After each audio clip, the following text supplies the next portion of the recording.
to the intersection of ballroom culture through the lens of the Japanese diaspora. We will learn about ballroom history and have a discussion.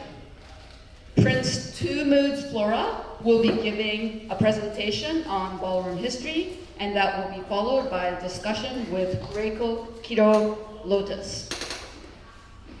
This event is a collaboration between the Powell Street Festival and Van Vogue Jam. Van Vogue Jam is a Vancouver-based nonprofit organization helping to support, build, and nurture the Vogue ballroom scene within Vancouver, BC. I'm particularly grateful for us to have this space within the Powell Street Festival to discuss and explore the ball scene. This space is occupied, stolen, unceded, Coast Salish territories of the of the Musqueams, Squamish, and Tsleil-Waututh peoples. Here, right in this neighborhood, has a long history of displacement, this through colonization and racism. 20,000 Japanese Canadians were rounded up and shipped out to internment camps during World War II as an act of government-sanctioned racism. The annual Powell Street Festival occurring here is an act of reclaiming the original neighborhood we call Paorugai. Today, and for the last many years, we witness many unhoused peoples right here in the neighborhood. And as an act of solidarity, the festival has moved out to the street during the years the park held the 10 cities. I went to my first ball exactly about a year ago, and since then I have gone to a few classes and attended more balls. I am reminded of how excited I was when I first got involved with the taiko community back in 1982. Back in the late 60s and 70s, many Asian North Americans embraced the art of taiko, inspired by the civil rights movement of the US. Many groups formed as a way to be powerful on stage, honor our heritage, and break stereotypes of Asian North Americans. It is this activism that I feel as I learn more and more about the history of Vogue ball culture. So that's my intro. So at this point, I'm going to hand it over to LaTroy or Prince Two Moods. Can everyone hear me okay? Yes. Cool, work, wonderful. So hi, I'm LaTroy Robinson, also known as Two Moods Flora or Silk Ninja or Daisuke Ninja. I have been in ballroom for about 4 years now. I primarily started in the Kiki scene, which is in ballroom, there's a mainstream scene, which is kind of like the bigger, more national or international scene. And then there is the Kiki scene, which tends to, though has now grown to be across the countries and internationally as well. It is more based on the youth, it is more based on in a community aspect and less competition. But both still have competitions associated with it. I started in Kiki scene, and then I was in the Kiki scene for about 2 years, and then I became the Prince of the House of Flora. Um, and I'm located in Portland, Oregon, in the United States. And then about middle of, I guess it's a little bit over a year now, I joined the House of Ninja, and which is my mainstream house. It's one of the oldest houses in ballroom, and I became the interim father of the Colorado chapter of House of Ninja, kind of like almost a year ago, a little bit after. Not I've been in Ninja a little bit longer than I've been the father of the chapter, but in the House of Ninja, I am, and in Kiki in general, I am known for Vogue performance, Vogue Femme performance specifically, and a subsection of that house hand performance. And then I also walk Butch Queen Face. These are, which I'll kind of talk about what all these categories are and what categories are in a little bit, but I just kind of give an interim introduction. I just want to make sure everyone can hear me all right? I'm not like lagging. Everyone can see me doing all things. Okay, good, great, wonderful. So I'm just gonna go ahead and share the presentation. Can we all see?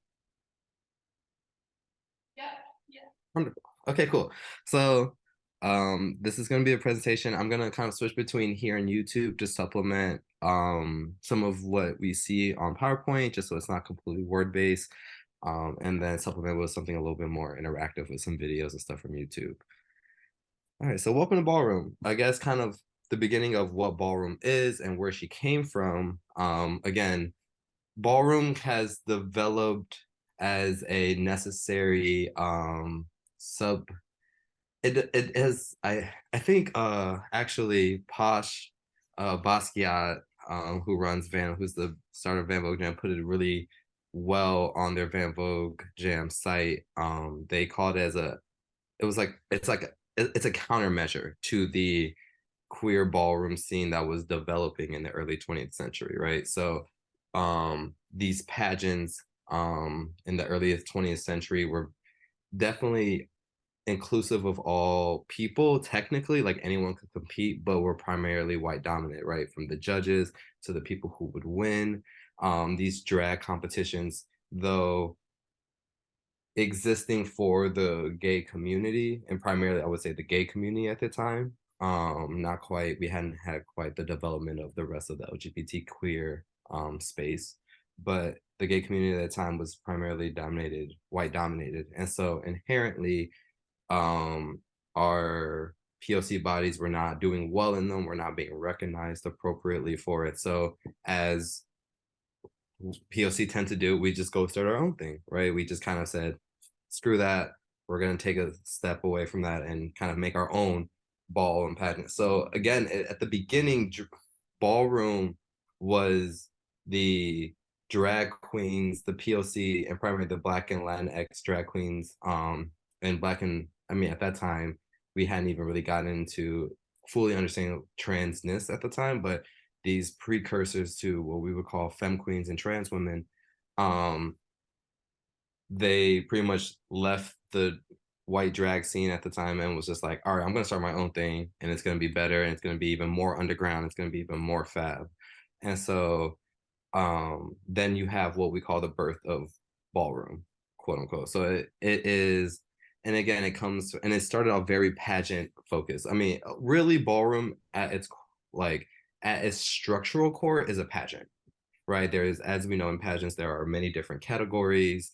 You know, you have a skill category, you have the swimsuit category, right? You know, all of these different moments where you have to showcase your ability to be this model, to be this entity. And so inherently we came and made our own version of that.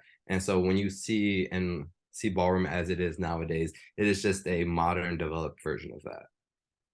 And so inherently, and again, some of the people who were the originators of this, we're talking Crystal LaBeija, we're talking the Pendavises, we know the OG people, and then later on we have Willie Ninja. Those folks come in to really pioneer it. But I guess the biggest thing about ballroom and like all of this is that's on the screen is the biggest thing to remember is that it comes from Black and brown trans women. It was created by, birthed by, molded and shaped by Black and brown trans women. And so if you take anything away from today's presentation is remembering that. So inherently ballroom exists to serve them and to promote and empower them, right? Because they created it for themselves because they weren't getting the representation, they weren't getting the love, the acknowledgement for their skills as they were doing. So yeah, that's kind of like where she comes from. I will play a clip later that'll kind of give a little bit more of a voice from it's a clip from Paris is Burning, which I'll talk a little bit more about later. That'll kind of like add another voice that you can hear from another group of people. But inherently in balls, right, it's a competition. So we have what we call a house. Now, a house is can be as you can think of it, and I feel like sometimes I explain it, it's kind of like your team or your group that you the name you compete under or can compete under when you are in a ball. So like I said, I'm in the House of Ninja in mainstream, and Kiki C, I'm in the House of Flora. You know, we have people from the House of Lotus. You all have probably heard of the House of Asalia, right? So these are the names that people compete under, and then simultaneously it functions as truly something bigger than that, right? At its simplest technical core, it is the name you're competing under your team. But at its true purpose is to serve as a alternate family, right? So I feel like it's not uncommon for us to hear about queer people finding chosen family, right? So that is essentially what a house is. And back in the day of, the 70s, the 60s to the 80s, where like being gay was often, you were kicked out of your place of living, you were ostracized from your communities that you were born into, then you kind of, literally have someone who brings you in, house you, and kind of like the requirement is that you compete under this thing. So like if any of you all have seen Pose, you kind of see some of that in a more of a cinematic way, kind of narrated. And as houses tend to be, you have mothers and fathers. These are people who have had, typically mothers and fathers of houses are people who have had some level of success, not necessarily in, not only in ballroom scene, but inherently, especially in the 70s time, had like financial success, right? They were able to make it. They had a 9 to 5. They were able to provide for a housing situation, food, and then which then allowed them to, you know, parent, lost gays, lost queer youth that they would find that needed places to live and stuff. So those mothers and fathers tend to be the breadwinners of the house, which means they had jobs, which also meant that but also inherently were successful in the ballroom scene, right? They weren't just like somebody who, I mean, not that these people didn't exist, but typically if you were in a mother of a house, you were not only successful in the ballroom scene, you also just had you were financially stable and were able to provide for others. And then as such, there is a hierarchy, or there are not, it's not necessarily a hierarchy, but there are certain titles that you have in a house, right? So there's the mother and father, the people who either started or have been appointed to be the caretakers of the house. You have other terms such as princesses and princes. Um, they're overseers, kind of more secretary people. So there are definitely different roles as like a house would have. You have different roles within a house. So a lot of that structure is mimicked in ballroom, right? So like, for example, Posh Versalia is often by a lot of the people in the House of Versailles is considered to be mom, right? They refer to Posh as mother, right? So it comes with that energy, and inherently you get to experience. And I mean, and from my own experience, it does act like a family. Like the people who are my house mother act like my mom, right? Act like my father. I promise you, I am assuredly a child. So I fully act like a child as well. But also there is this very special thing. And I want to just spend a little bit more time on talking about a house because yes, ballroom, yes, the competition is fab. And like, it's great accolades and to hone a skill is amazing, but the house aspect is like, at least for me, very much why I came into ballroom and stayed in ballroom. There's something about, I mean, chosen family but like, and I feel like for ballroom, it's chosen family times 10 because, these are through thick and thin. These are the people that are going to have my back in ways that I don't expect them to, right? Like, not like how I expect my friends to have my back. They like, these are the people who check up on me, who make sure I eat, who make sure even if I'm not hungry, they're still dropping food off for me because they made food and they're like, you need to eat. And I know your eating habits and I know you didn't eat today, so I'm gonna give this to you, right? Those like when I tell you like they operate on such a, and because it's chosen, like there's something about the like feeling like to know that they decided to still do this, like the impact of that kind of for me comes back times tenfold. So again, I just really want to like emphasize the importance of a house because this is like, yes, the competition aspect of ballroom, but the house part, which then leads to the community aspect of ballroom, is extremely pivotal in the continued existence of ballroom.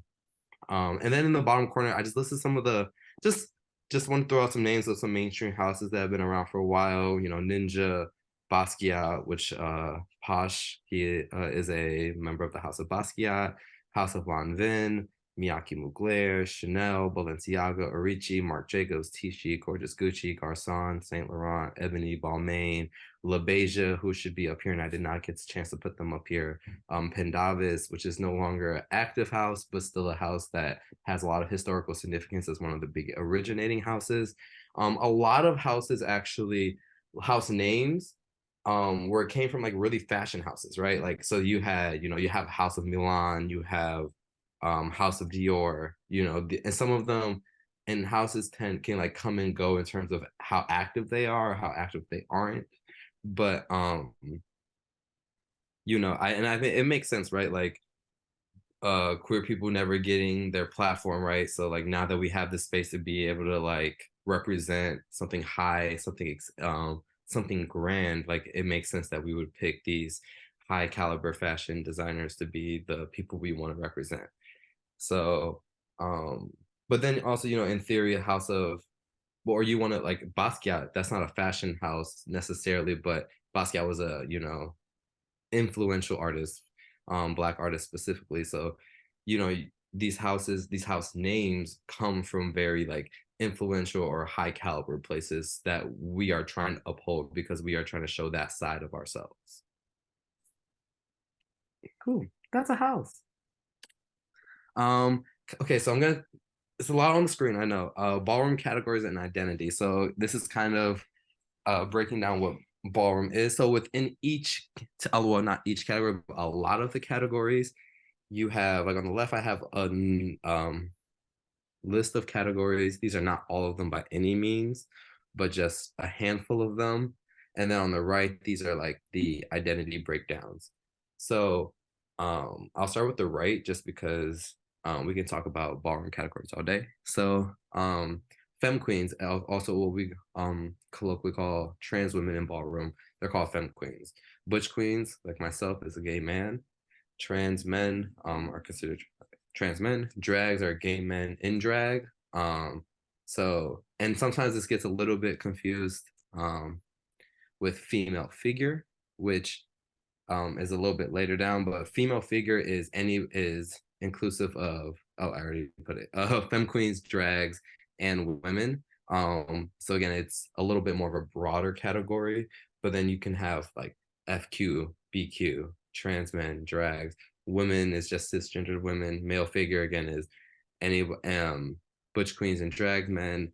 Something that's very new to or relatively new to ballroom is GNC categories, gender nonconforming. As with the times, we have developed a new need for a new category that, or not even a new category, a new identity that encompasses all the people who are a part of it, right? As the queer scene develops, who the ballroom communities, inherently serves and is fueled by, we have to adapt as well. So the GNC is a up and coming category. It's still very new. I think the Vancouver scene has it. I know the United States, the PNW scene has it, but it's not a super popular category yet, but it's definitely growing.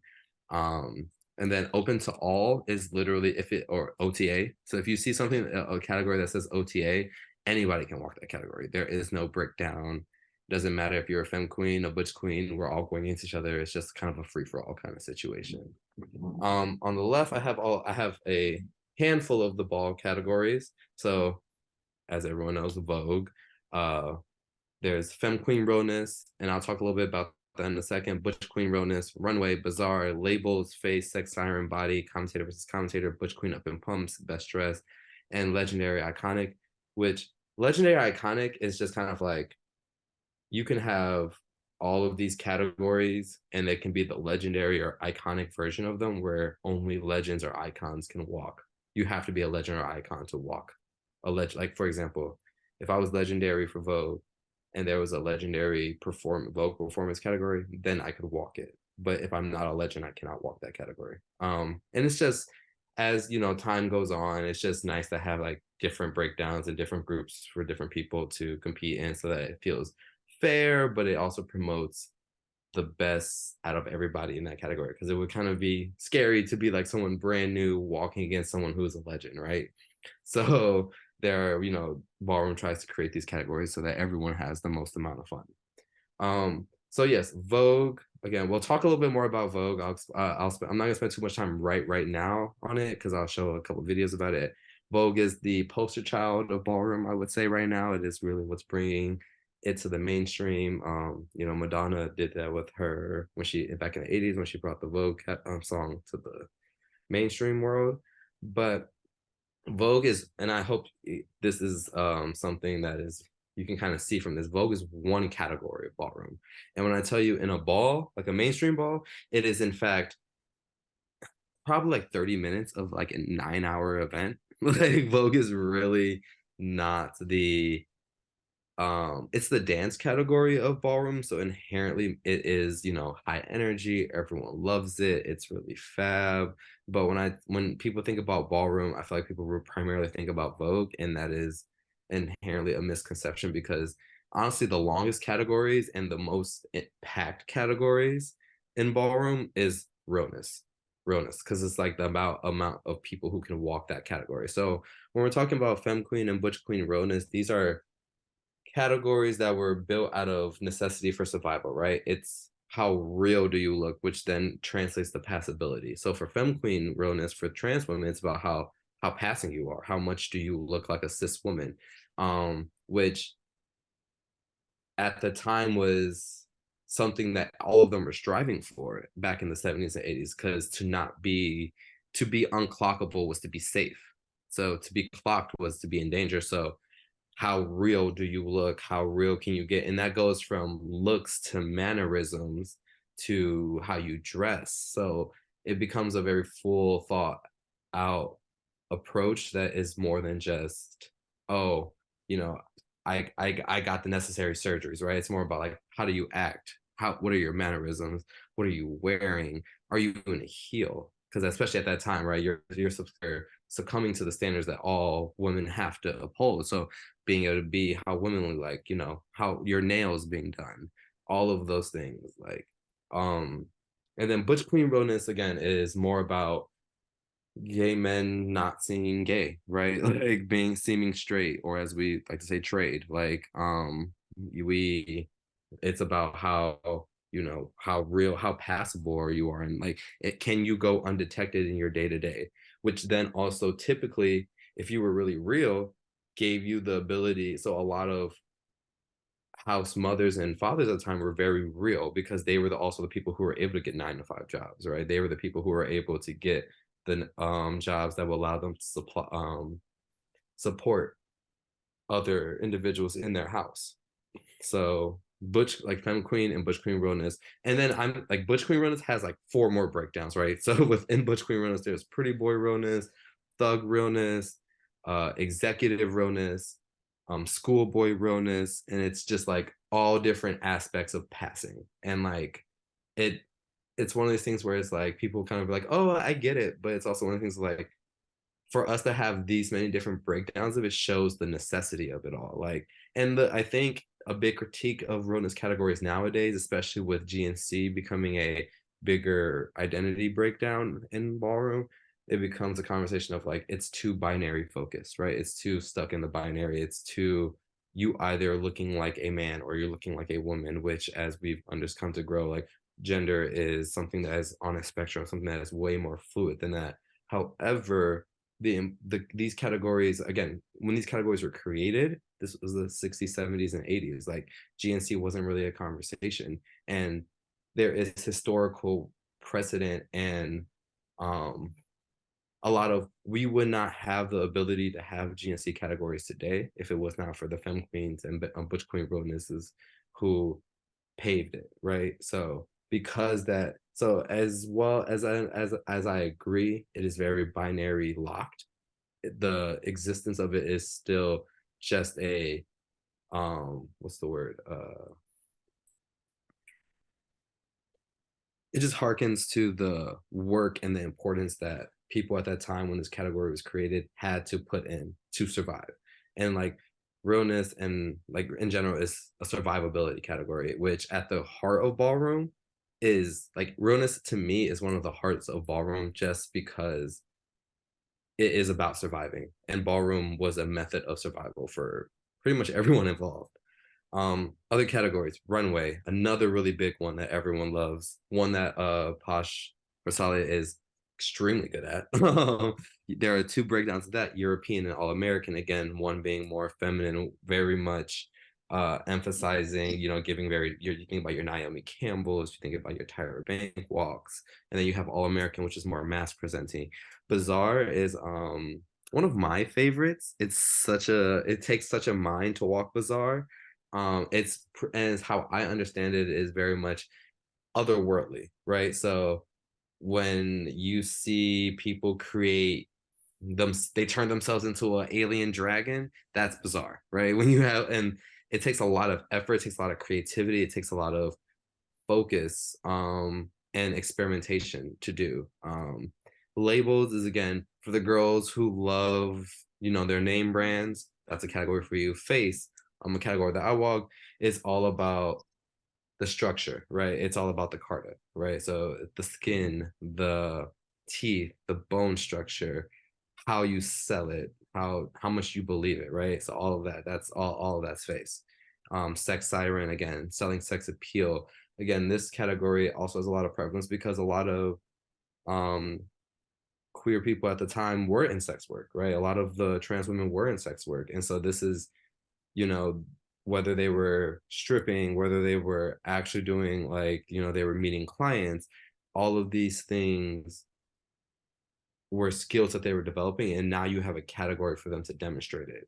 So everything from sex appeal to physical uh, sex moves that they're able to do, being able to utilize their flexibility on the floor, all of that. So sex siren is, and if you have ever seen sex siren, it's a very hot category. We love sex siren, but it does have a lot of cultural relevance. Sorry. Body again, similar to sex siren. Um, it can be, you know, and the concept of brown body has definitely changed with the times as we've become more body positive and more body inclusive. You know, it's the what we consider to be body has also grown, but again, it is the celebration of the physical body itself, whether and that is, you know, for more male presenting individuals, how much muscles you have, how toned you are, um, to, you know, the female figure categories where it's more about like, you know, what hips you have, again, how toned you are, what your body looking like, how much, but also how much you love your body, right? And I think that's where we're really getting into as it becomes very body positive and body inclusive. It's just the kind of about how you love your body and how you're able to sell me you loving your body. So that's where we kind of see that grow. Commentator versus commentator, another one of my low-key favorite categories. So the commentator is, if you all have seen Pose, Billy Porter is the infamous commentator of Pose at the in that show. He is the one that he or she or they may be the ones that are, they are typically the host of the ball. They are running the ball. They are the ones that are, you know, and in the vocab, the like, you know, the kitty kitty, all of that, to literally being like, all right, up next we have this category. This is what, you know, the, you know, everything. So they are the voice of ballroom. And the commentator versus commentator category is a space where people can come out and practice and get better at it and eventually become some of the commentators at balls. Butch Queen Up in Pumps is not a super prevalent category as much anymore, but again, before uh drag categories, and this kind of leads to drag categories actually. Butch Queen Up in Pumps was, when it first came out, was very revolutionary because butch queens at the time, gay men were gay men and they didn't wear heels.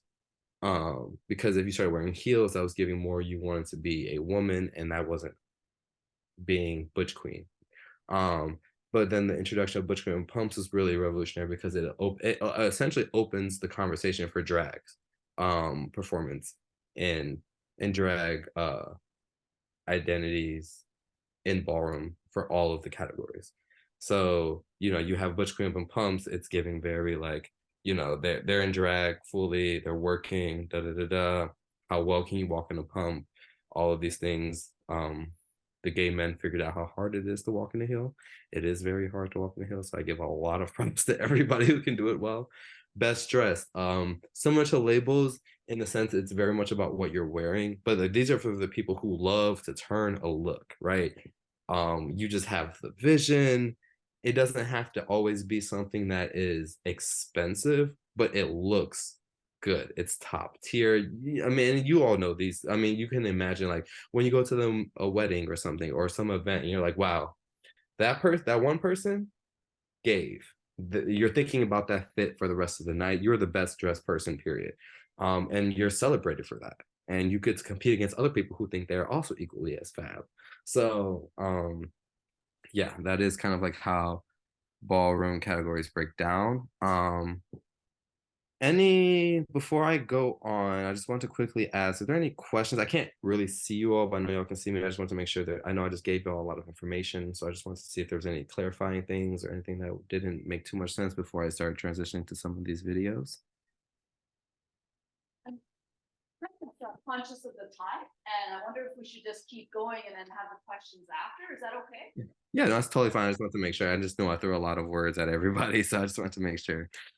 All right, so I'm gonna transition to some of these videos, and I'll kind of give a little tidbit about. So the first video is actually gonna be from Paris is Burning. Paris is Burning is probably the original ballroom documentary that existed. It came out of, I want to say I think it came out in the 90s.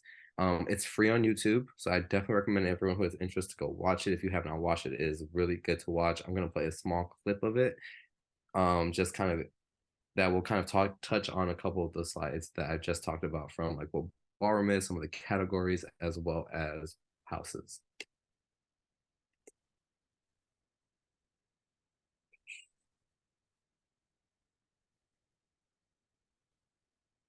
Be.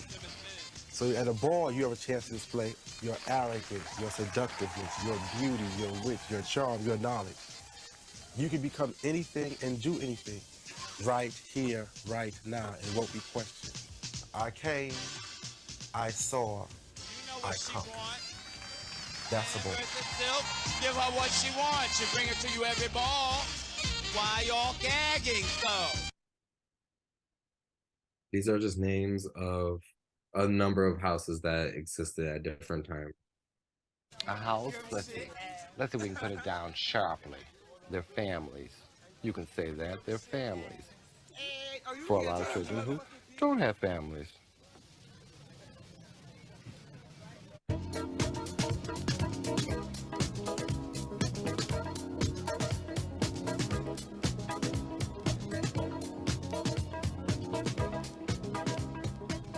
You know what a house is? I'll tell you what a house is. A house is a gay street gang. Now, where street gangs get their rewards from street fights. A gay house street fights at a ball. And you street fight at a ball by walking in the category.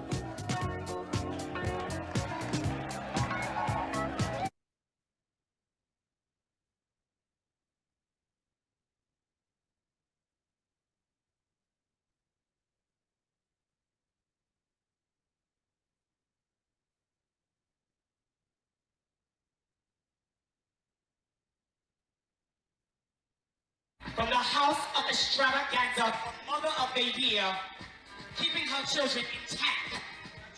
Can we have Angie Extravaganza? Work class girl, walk that runway.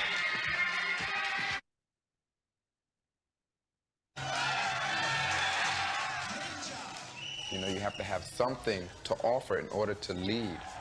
The mother usually becomes the mother because she's usually the best one out of the group. I'm Willie Ninja, the mother of the House of Ninja. I'm the mother of the House of Ninja because they say I'm the best burger out. To be the mother of the house, you have to have the most power. Take a real family. It's the mother that's the hardest worker, and the mother gets the most respect. As far as my naming my house, the House of Ninja, ninjas hit hard, they hit fast, an invisible assassin, and that's what we are. We come out to assassinate. Shade comes from reading. Reading came first. Reading is the real art form of insult. You get in a smart crack and everyone laughs and kikis because you found a flaw and exaggerated it, then you've got a good read going. If I'm a black queen and you're a black queen, we can't call each other black queens because we're both black queens. That's not a read, that's just a fact. So then we talk about your ridiculous shape, your saggy face, your tacky clothes. Let me see what you are. Let's see. No paint. Oh, Yes, it's no paint. motherfucking paint, It's girl. paint. She wears more makeup than my mother. Then reading became a developed form where it became shade. Shade is, I don't tell you you're ugly, but I don't have to tell you because you know you're ugly. And that's shade. I make my hand into a form like a compact or makeup kit, and I'm like beating my face with blush, shadows, or whatever to the music. Then usually I'll turn the compact around to face that person, meaning like almost like my hand is a mirror for them to get a look. Then I'll start doing their face because what they have on their face right now needs a dramatic makeup job. Come on, baby, take your time.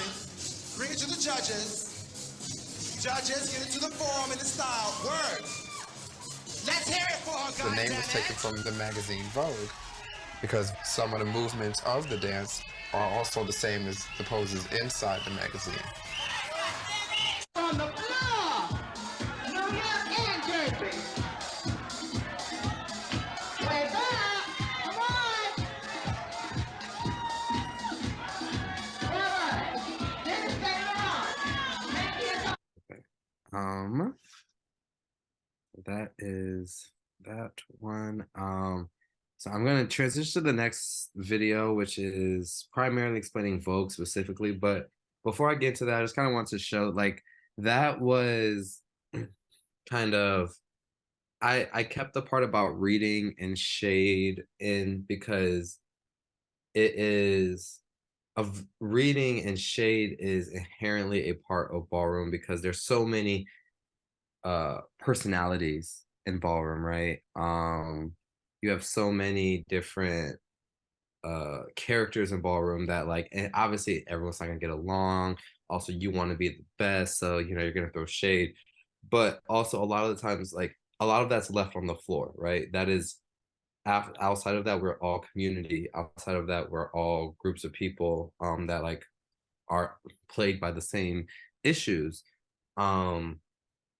And reading in shade can often, if you're not used to ballroom, be seen as very like, oh, you're being really aggressive or you're being very, but it's not, it's how we communicate with a lot of each other. Like, you know, we're very real with one another, very, because if we're not going to be real with each other, who is, right? Because the world, like, and it does kind of give that concept of like, I'm hard on you because the world is going to be harder on you, but it's kind of like just us showing up in our true selves. We're not sugarcoating anything for anybody because at the end of the day, you and I are the same. So I just kind of wanted to add that it is not meant to be a like shade or reading to be taken as something that's negative, though it can, obviously it can go too far, as a lot of things can. It is very much the integral part of ballroom and kind of, you know, factors into a little bit of the dramatic, as you kind of saw, like, you know, people are very dramatic and flamboyant in ballroom. So it kind of pairs with that. As we're transitioning to Vogue, just kind of, I was gonna bring this up. As Willie Ninja was saying, it comes from Vogue originally is, again, it's the dance category of ballroom. So it is, ballroom is the expression of self. It is telling your story, but Vogue is the way we do that via dance. So again, comes from back in the day where it's not quite fighting, but like when they were like, oh, it's kind of like the gay street gang fight. It is because, you know, we can't actually fight, right? Because if we fight, we'll get in actual trouble. So this is kind of like, you know, when you see people battling, it kind of gives like almost combat, but it's not quite like, there's a lot of times there should be no touching. So it's like, we're not fighting, but we're fighting. And sometimes it's a place for people to, you know, get what they need to get out of on the floor. You have beef with somebody, you can have it out there. And it's a physical without it being a contact physical way of handling business. But additionally than that, and I think at its core, voguing is expression, right? Voguing is literally you telling your story, and sometimes that story is this person that's also in the crowd is pissing you off, and you need to have it with them right now, or maybe you're really happy about something, or you're really mad about something. So voguing is the expression of that. And then within Vogue, as we know, there are some technical aspects to it. There are 5 elements: hand performance, catwalks, duck walk, floor performance, and spin dips. I'm gonna let the icon Leomi Maldonado, or currently Leomi Miyake Mugler. She is who we call the Queen of Vogue right now. She is also known as Wonder Woman. She goes by many names. She was the first trans woman on America's Best Dance Crew. She has, I don't know, for people who are somewhat familiar with ballroom, she is the one who created 360. It's a kind of dip that people do in ballroom that's extremely difficult to do and takes a lot of athletic skill to do. She is the one who created that. She is the first trans woman she's the first femme queen to win every category in a ball. So Leomi is like, when we talk about like the icon of the Queen of Vogue, it is Leomi right now. So I'm gonna let her explain the 5 elements of Vogue. It's a little bit more fun. And I'll move on.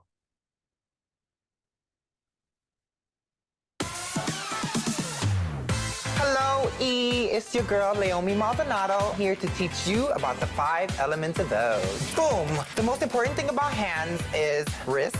You want to have lots of mobility and tapping. Tap your left shoulder over to the right, roll your hand down, and drop. 1, over, and roll, cross, and roll down. Hip out. Stay on your tippy toes. You're going to take another step, right. Another step, left. This is the catwalk.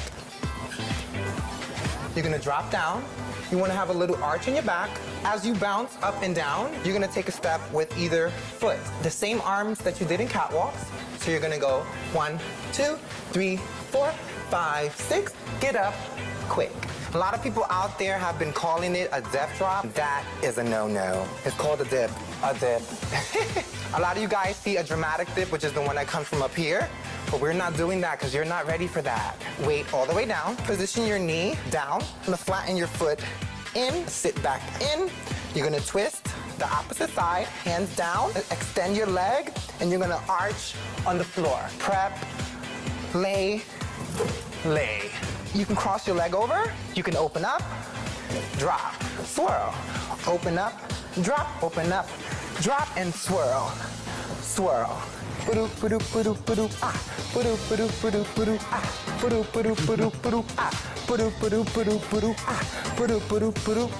you drop.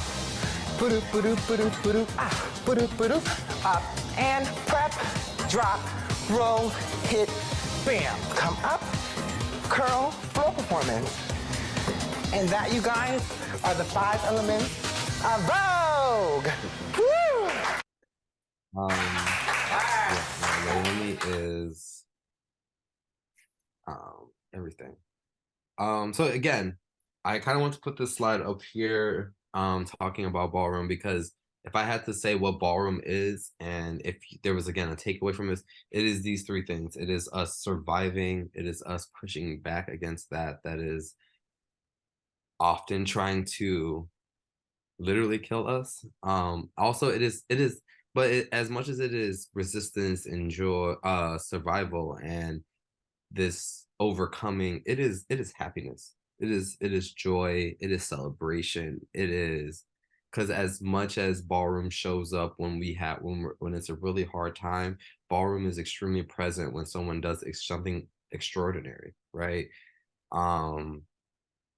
When, like, just rejoicing with your community over good times. Ballroom is as much on the floor voguing down as it is having dinner with your house.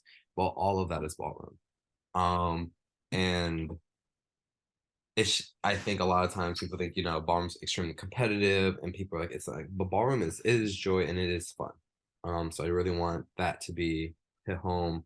And then with that, I want to also acknowledge recently, very recently, we had a death in the community. O'Shea Sibley was killed at a Shell gas station, or 76 gas station, I believe, for voguing, and just someone wasn't really feeling it and came up and stabbed him, and he unfortunately did not make it. So recently, y'all may have heard about a whole bunch of memorial balls across at least the United States, and I think also Toronto did one as well, where on, I think it was Friday, August 4th, people all met up and did like a march and kind of vogue down in the name of. So I would love, just for this presentation, since we are talking about ballroom, just to give a moment of silence for them. And yeah, real quick.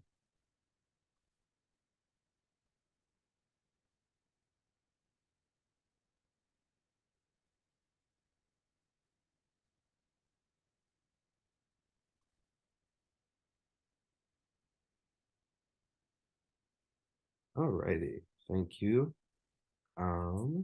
Yes, also phenomenal voguer. This kind of brings me to the end of the presentation, just because I want to talk about how, like, where ballroom has come in terms of mainstream media, or just like which inherently is the evolution of ballroom, right? So we have some documentary of like Paris is Burning, which the clip that we originally watched was from. Then you had things in 2018, you had My House come out. In 2019, you had Pose, which was the big Netflix documentary that blew up. And then you had a Legendary, which is probably the most recent one. It's kind of ballroom's version of RuPaul's Drag Race. And I just like to show the like evolution of something that was so underground, like very much you had to know about it to know about it. And if you didn't know about it, you weren't gonna know about it, to something that is literally on HBO Max, and like a competition, like the progression that ballroom has pushed to see Black and brown trans bodies on stage showcased and given money to showcase their biggest dreams and productions is revolutionary. Like Legendary, as much as it is a TV show competition, the exposure that it brought ballroom, and the fact that ballroom could exist in a space like that the people who create, also who Leomi was the primary judge on the show, actually, like to have the people who built our community now be pedestaled and displayed on such a national sense, and inherently internationally because of social media is revolutionary. Ballroom is coming a long way. Ballroom doesn't plan to stop anytime soon. And yeah, ballroom is going to keep growing and keep staying with the times and growing above the times. Yeah, and then I do want to kind of show a quick clip. I'm sorry, this will be the last little moment. Oh, and then with that, I will say that also, and I would just say people who want to kind of hear from ballroom, about like an easy way to hear from ballroom people and just kind of hear about ballroom conversations. Because it's 2023, the ballroom girls are getting into podcasts, right? Like everyone's getting into like a video podcast or a web series. So you can find a whole bunch of them. Deshaun Wesley, who is also colloquially called the King of Vogue. He's also the host on Legendary, the father of the House of Basquiat. He is he is an icon to ballroom scene. He has recently started, well, not recently, but has started a podcast or on YouTube called No Sade. And it is, again, like there are a whole bunch of ballroom podcasts. I implore you all to look them up. It's a great way to just, I mean, I put them on when I'm just like, doing random tasks around the house. It's just a really good way to hear ballroom content that isn't through the lens of being at a ball. So I'm going to quickly show just a little bit. So this is to see what Legendary has become from being something that was so underground, and then to have something for ballroom that is as fab as literally this is crazy.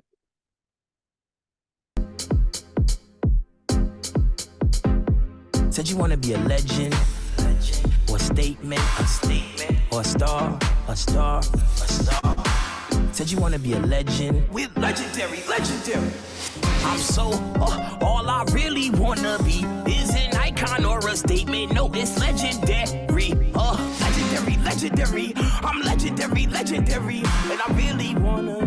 Yeah, I just kind of want to show that because to have, and that's just like the opening credits of HBO Legendary. But when I say that, like, it is something that to go from being so underground to be so kicked out of every scene, and now we're on HBO Max, and like they're building intros around us looking amazing and fab. It's beyond heartwarming, right? It is like I can't even express to you to like see that and feel like inspired as someone who's already in ballroom. But for those who aren't in ballroom and for those who don't think that they can be fab, like it literally opens up such a door for everyone else. This is we're going to listen to a small clip of this.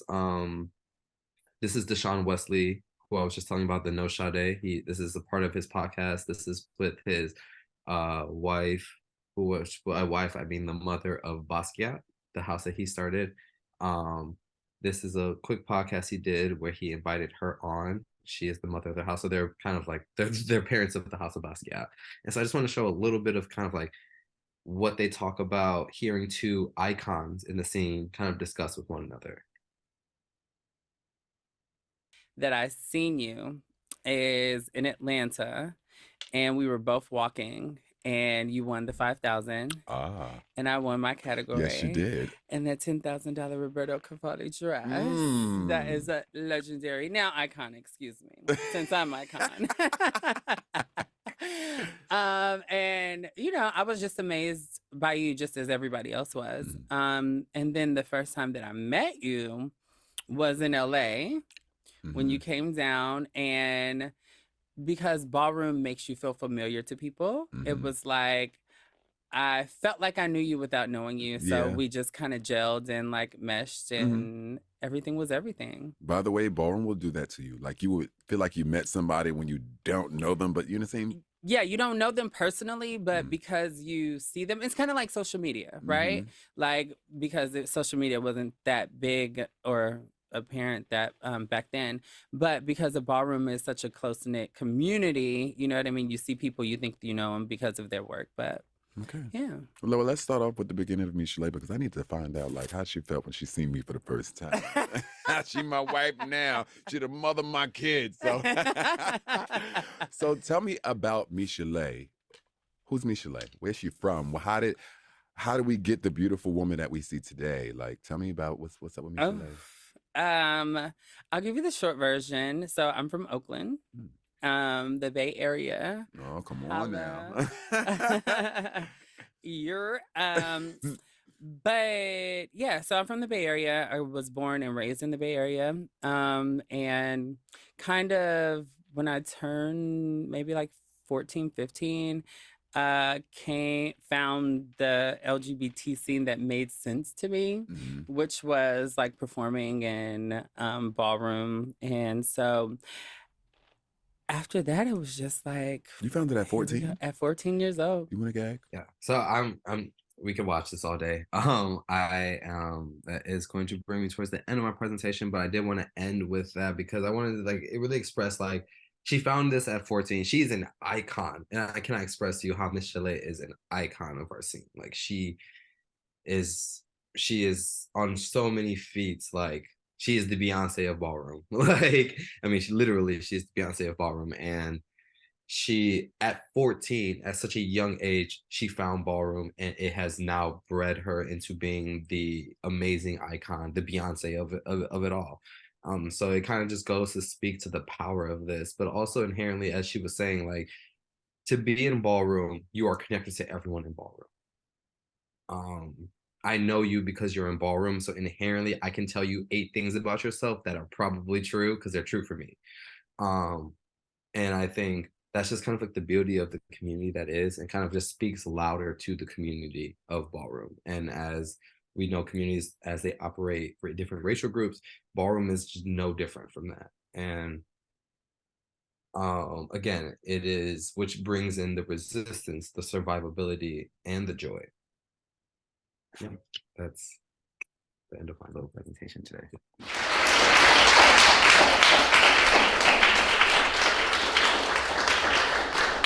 Thank you so much, LaTroy. Wow, there's a lot.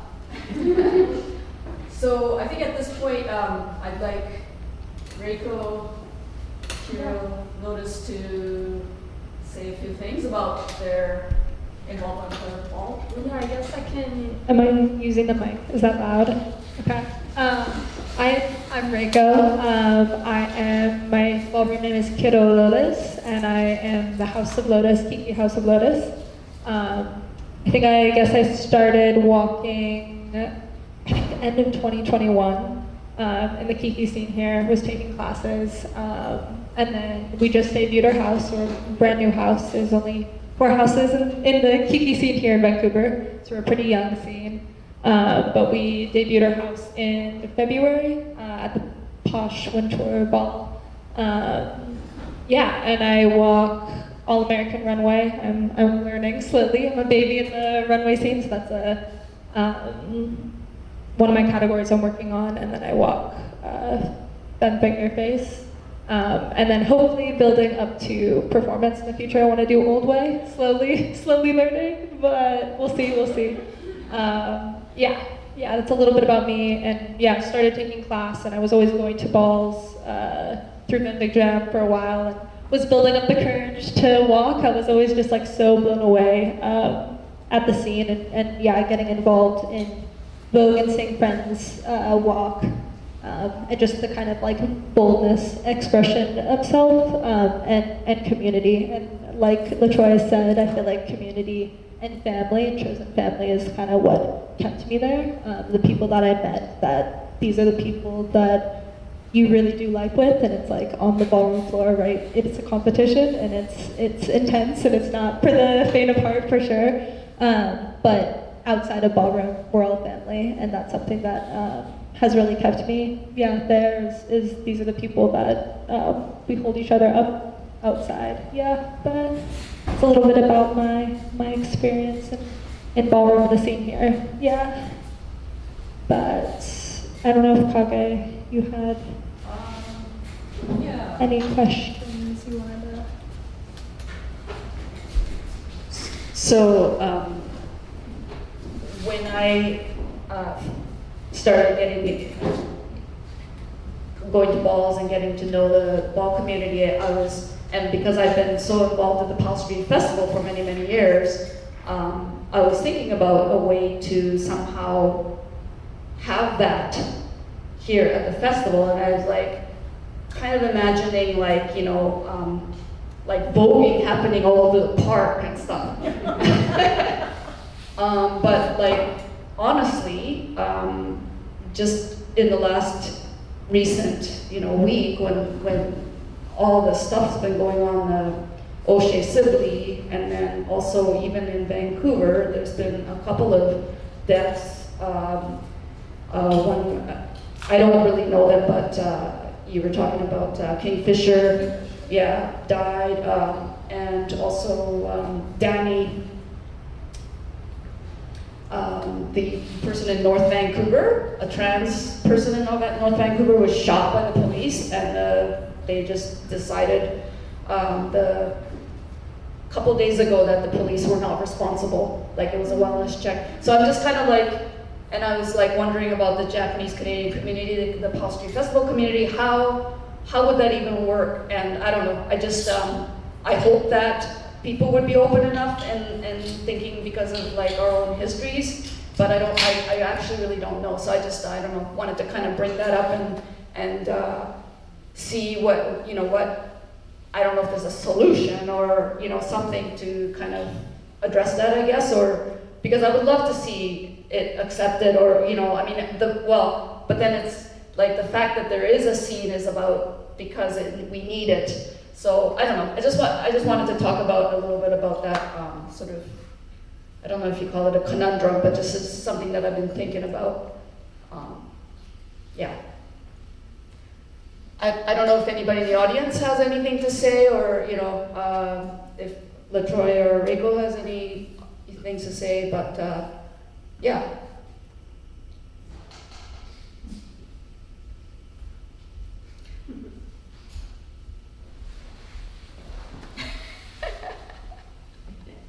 I mean, it's quite a question. I mean, to be entirely honest, right? Hi, I'm Riley. I'm a non-conforming person. I actually did not know ball existed. Ballroom existed. Or I was made use. I know RuPaul Drag Race, favorite show all time. And I've seen Paris is Burning. So, what I was really fascinated by was, sorry, no, go ahead. Are you asking a question? Okay. No. Anyway, so, sorry, very awkward silence of communication. So basically what I was just thinking right now was that is quite a conundrum. That is quite a question. And that I'm not sure how to answer that question. And so I feel like really thinking about, like, if we're thinking about solutions, or we're thinking about how to bring ball to like different scenarios and different scenes, that would really have to depend on the community that you know and the people that you know and who would be willing to present those scenes, right? It's the same thing as if you brought an improv group to the Powell Festival, Street Festival, or something along those lines, where it really depends on what everybody wants to do, not, I don't know. That's an idea. Okay, I'm passing the mic somewhere else now. Yeah, I do want to acknowledge that Posh, who is the mother of the House of Visalia and member of Basquiat, has been doing a lot in Vancouver to bring. That's how I got introduced to the ball scene. So it is happening, but yeah, I'm just yeah, I don't know. Savannah, you have something to say? A question. Thank you. I'm very ignorant of this form and world, and so one question I have to have a little bit of better understanding.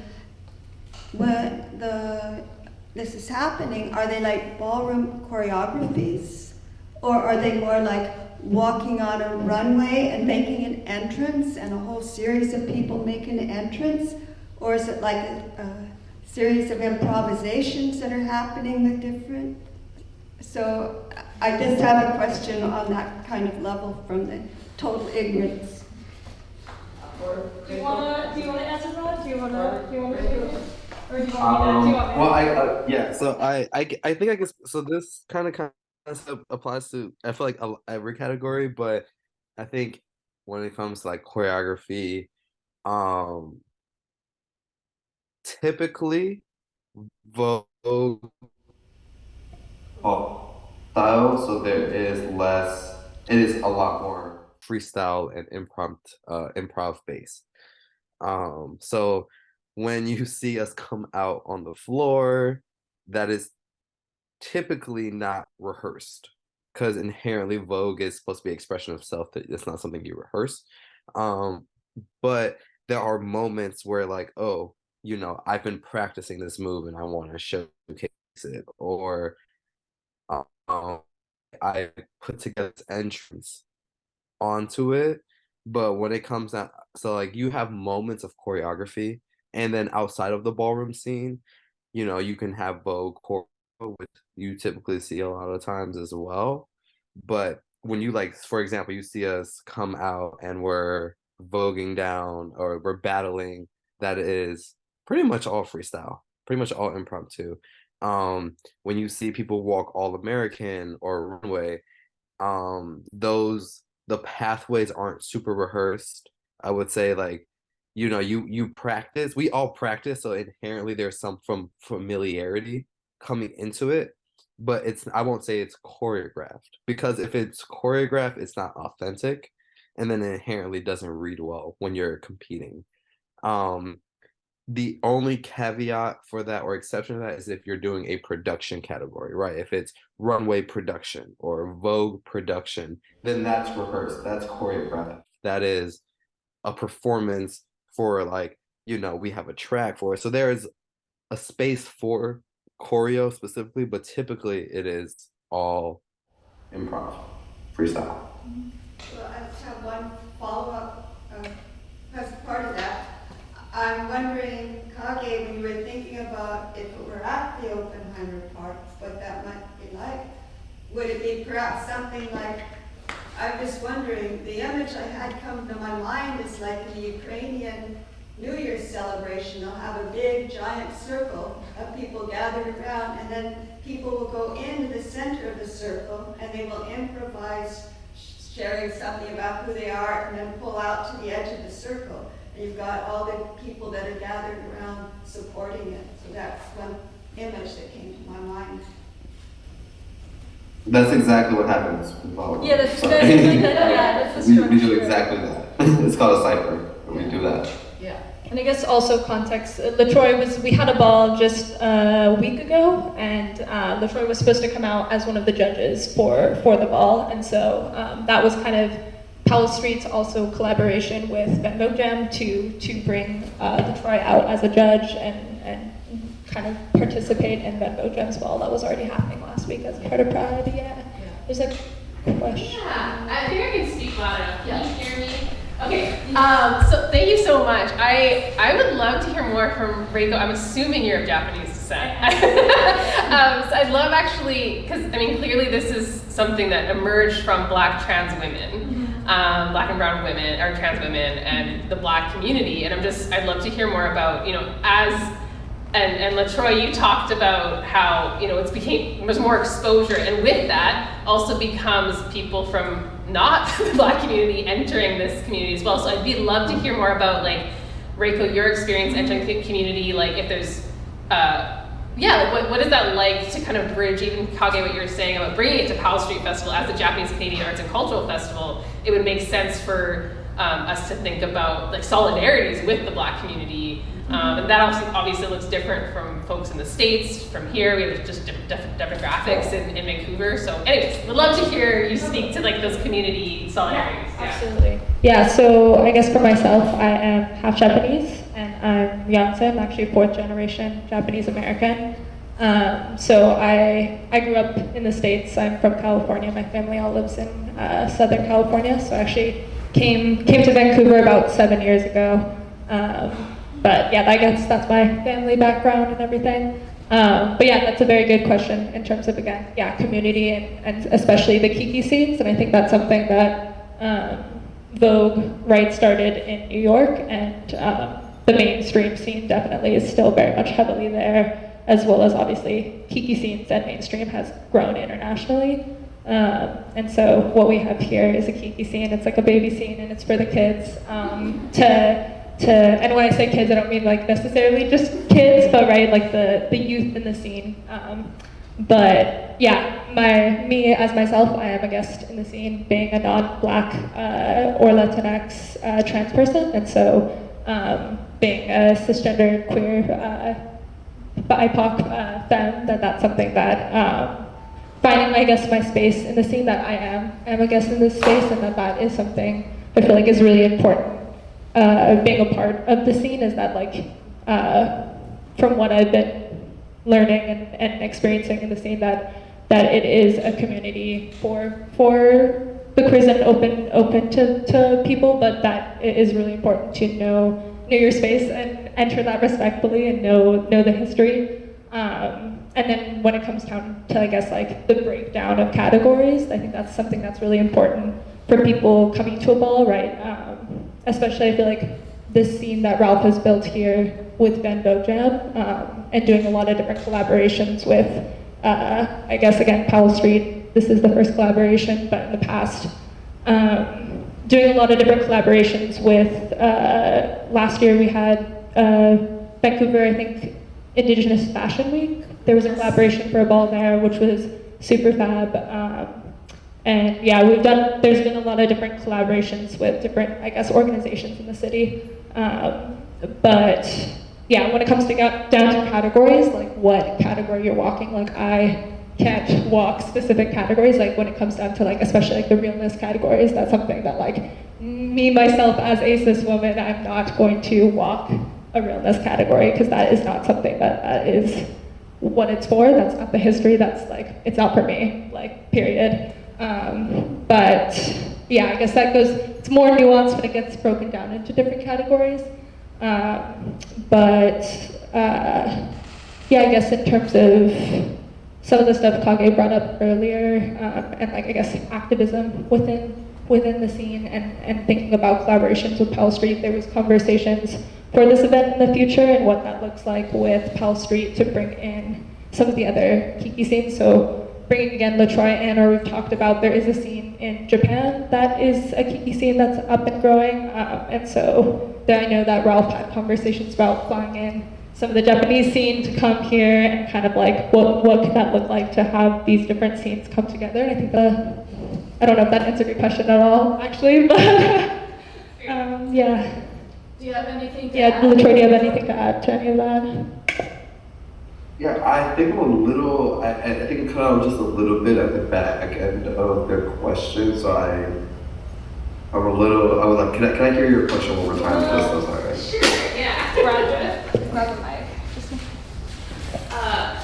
Okay. It was just a question about kind of bridging, kind of as a movement that started in the Black community, the Latinx community, and thinking about non-Black, like non-trans folks coming into the community and being part of it. And so Kage had mentioned bringing voguing or ballroom to Pal Street Festival, which is a Japanese Canadian arts and culture festival. And I'm also like part of the festival too, and so I'm really concerned about inappropriately, I want to respect like the origins and the folks who really who's this is their clear as your presentation showed, it means so much. So I just wanted to kind of talk a little bit about like how do we do this in solidarity with trans folks, with the Black community. Thanks.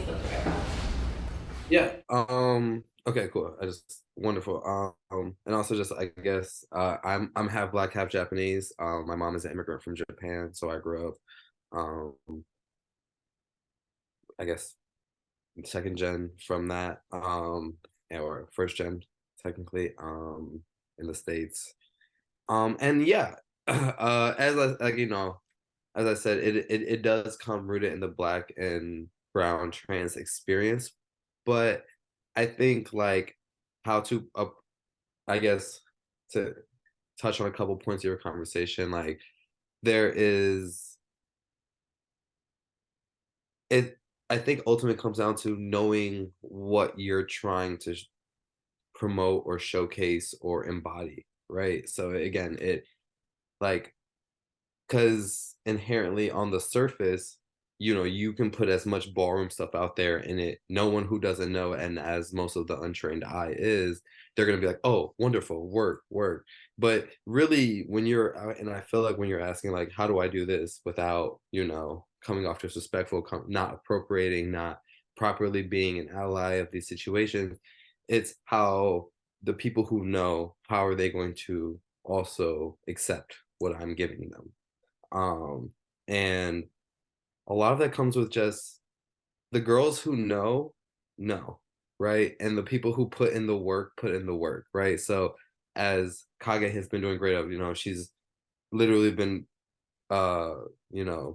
trying to partner with opening the conversation with Van Vogue Jam, trying to invite ballroom in, going to the etiquette classes, going to the classes in general, showing up in community, being known in community, right? Because to be someone who is never seen and then now all of a sudden you're pushing ballroom super hard is kind of different from because then why are you not around? So, and I think that ultimately translates back to being this being something that came out of Black and brown trans women and being, and I guess inherently being half Black, I have a lot more claim to a lot of things, but also inherently in being mixed, a lot of the experience is also still not for me, right? the experiences, like I still reap a lot of benefits that like a lot of Black and brown trans women and Black and brown bodies in ballroom don't get to reap. And so inherently that comes with just being aware of myself, right? Aware of what I do carry and the privileges I also have inherent to being a male presenting mixed person in the ballroom scene. You know, being Japanese has definitely, and also I think there's a lot of being inherently having a job with Japanese background is a lot of counterintuitive to what ballroom gives. Very much like to be individual is not the Japanese way. um, but I would say what is not new is uh Asians and Japanese people specifically supporting Black plight, right? That's not new at all, especially in the States. That is not new at all. And so inherently, it's about how you choose to show up, right? It's about how you choose to, because again, the struggle is not yours, but you can still support us because the struggle affects you inherently. But it may not be your struggle, but it inherently affects you. And the growth and benefit that Black and brown trans bodies get benefits the Japanese community, can directly benefit the Japanese community, can and has in the past, at least in the States, benefited as well, right? I feel like, you know, Asia, you know, I think there was something like Asian Peril supports Black power all day. Like, and and again, like, and granted, in the civil rights movement during the Marsha V. Johnson times, during Stonewall, right? There was the Japanese women right there supporting them side by side, right? So like it's not, and so it's really just about how you choose to show up, and how you choose to show up just has to have the background of history, understandings, and presence, right? You have to be present. You have to come out to the events. Your community that you're showing up for, or you're calling yourself an ally for, should know you, right? Like Kage is known in the Vancouver scene, right? Like it's not like Kage is like showing go, hi everyone, okay, yeah, I'm with Pop Street Festival, and like I'm trying to do this thing with ballroom. Like people know Kage. Like Kage is known. Like people respect Kage because Kage has put in the work, and then Kage comes humbly to a scene that is not theirs and tries to empower that, uplift that, and bring that in because they see the benefit it can do for the Japanese community specifically. And I mean, I know that's not your question, but like ballroom for Japanese people, do it. Do it. I promise you, it will literally free you from a lot of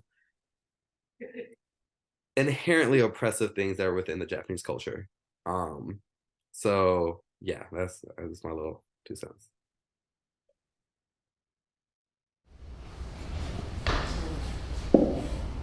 Hi. Okay, I was wondering, in the Kiki scenes in Japan, this is a question for Reiko, actually for both of you. Like, is there like someone that you want to see a lot of? Like, is there some new stuff happening out there?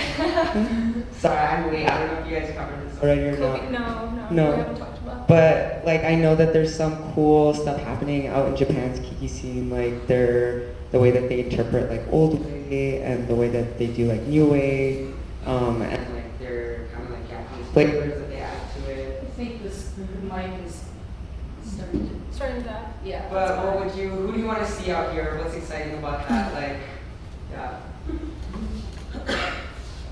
Oh wait, you're muted. Oh, okay.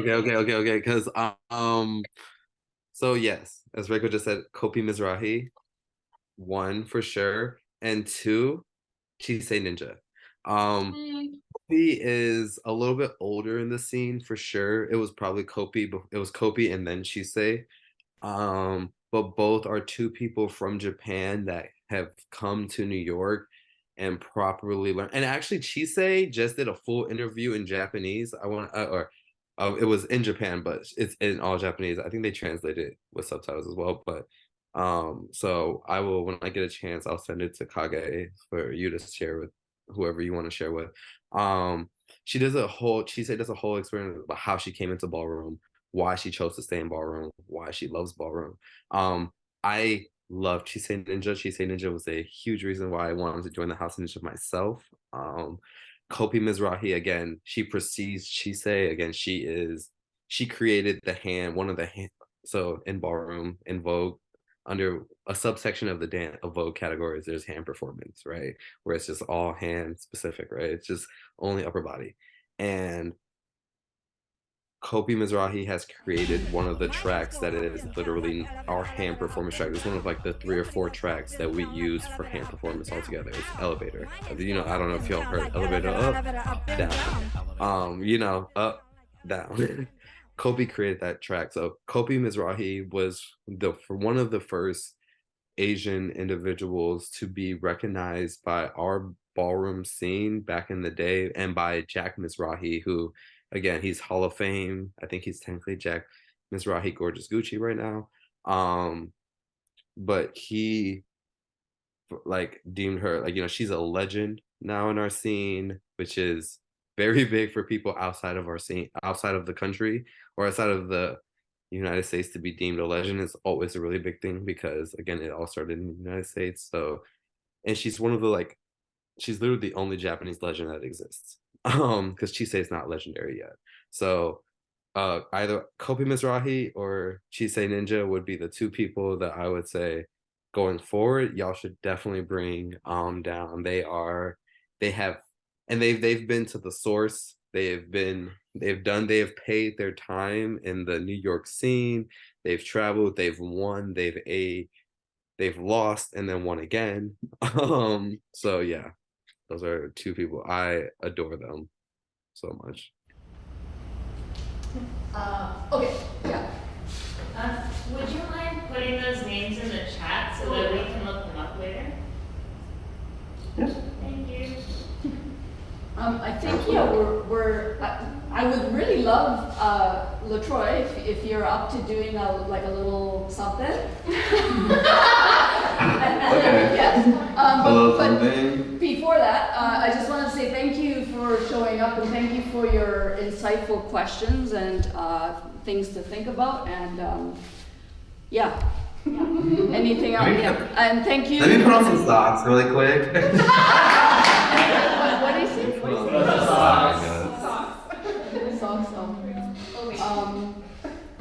Yeah, and it would be nice if it was a bit more light. You're kind of I'm gonna. And I just want to say that Posh just showed up. Thank you, Posh. Mother of Oh my God! Wait, is Posh in the back? I've been trying to, because I just got see. here. Can we get her to come to the front really quick? Can I get Posh Visalia Basquiat? Oh my God! Mother. Hi. Hi. Now, if you want to see someone who can vogue and who can walk, this one right here. You know, she be acting like she don't do nothing no more because she be running events out here, but she be carrying on the I just did a parade. I was voguing for like an hour, 2 hours already. Sorry, Asha's very much like, I got 2 dips now, and that's it, and I'm done. She said no. She said, keep it cute and cute only. And in the name of Posh, I'm going to keep it very cute. Let me see. I'm just gonna play, the legendary theme song, because fuck it. And then also Reiko does Old Way. Ooh, no, not yet. Not yet. Not yet. Not yet. Where? Okay. Not yet. Not Okay. yet. We're working on it. We're working on it. Under construction. Let me go somewhere where there's a little more light. Okay. Sorry, my name's Posh. I'm the founder of Van Gogh Jam, so it's random persons. Sorry. Mother. That is mother. Okay. Let's be very clear. Okay, where is? Okay. That's so pretty. Oh, it is. Oh, sorry. Is it? Okay, let me unblur this background. I guess. Maybe it's better this way. Okay. So surely better this way. Okay, it's not body, it's performance. Okay.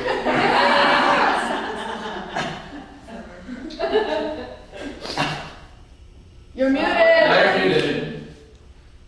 You're muted. Oh, no sound. No sound. Yeah, you're muted right now. I have to work with camera depth, so what do you want from me? Go. Can you see me? Yes. Yes, that works. Yeah. That's gonna do it.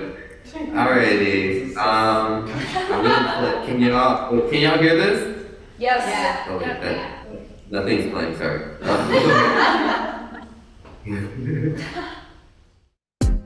Hear that? R.I.P. Yes. Hear that? Yeah. Said you wanna be a legend. Statement. Star. Said you wanna be a legend. Or statement. Or star. Said you wanna be a legend. Said you wanna be a statement. Said you wanna be a star. No, we're legendary. I'm so, all I really wanna be is an icon or a statement. No, it's legendary. I'm so, all I really wanna be is an icon or a statement. No, it's legendary. Go get down with a feminine twist. Catwalk down with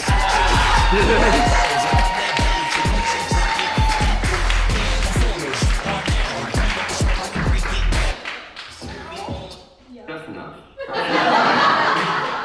But impressive after sitting for an hour and a half. Whoa. So, I already see it. Pasha's giving one job. That's fine. I didn't say nothing. I'm just a spectator. But, I said Vogue. I don't know what you were doing. He said elements. So at this point, I think, there's lots of snacks and drinks. Please help yourself, and we could just keep this connection going if you want, LaTroy, and I don't know, people could ask questions maybe, or just for a few more minutes, if that's okay. Or, Yeah, absolutely. Or leave if you need to. But thank you so much, everybody. Thank you.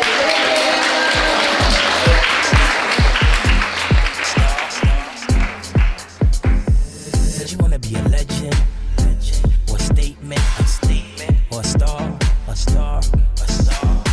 Said you wanna be a legend. Said you wanna be a statement.